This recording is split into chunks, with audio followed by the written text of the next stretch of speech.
नुआ वाकई बहुत अकेली थी, क्योंकि पंगु के आकाश और पृथ्वी बनाने के बाद से पूरे संसार में सिर्फ वही अकेली थी। इसमें कोई मजा नहीं था। इसलिए उसने अपनी ही तरह का एक छोटा मिट्टी का इंसान येलो नदी के किनारे की मिट्टी से बनाया और फिर उसमें अपनी दिव्य सांस फूंक दी। इस तरह दुनिया का पहला इंसान जन्मा।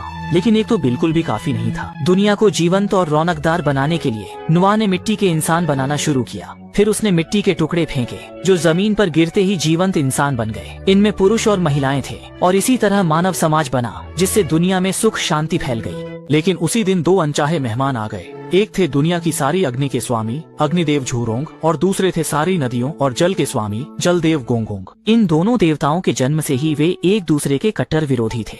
हर दिन या तो लड़ते या लड़ाई में होते। इस बार उन्होंने धरती को बर्बाद कर दिया।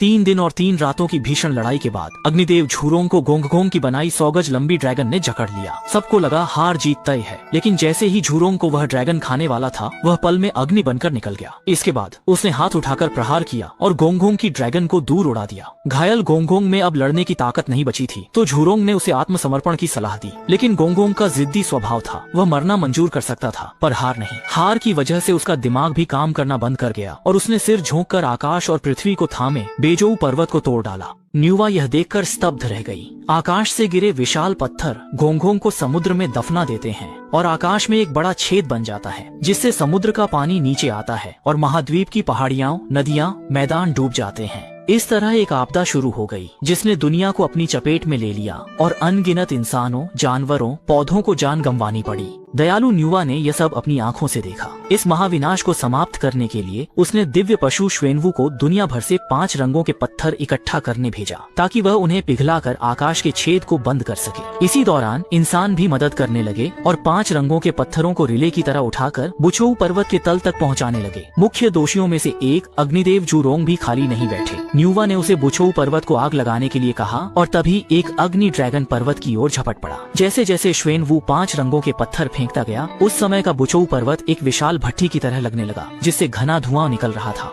लेकिन जब आकाश और पृथ्वी के बीच का स्तंभ नहीं रहा, आकाश जल्दी गिरने लगा। हवा दबाव में आ गई, जिससे तेज आंधी और मूसलाधार बारिश शुरू हो गई और कुछ ही देर में आग बुझ गई।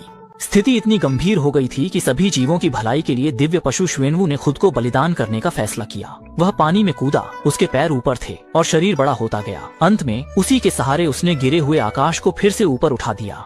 जल्दी ही हवा और बारिश थम गई, लेकिन दिव्य पशु श्वेनवू ने अपना जीवन खो दिया और केवल उसका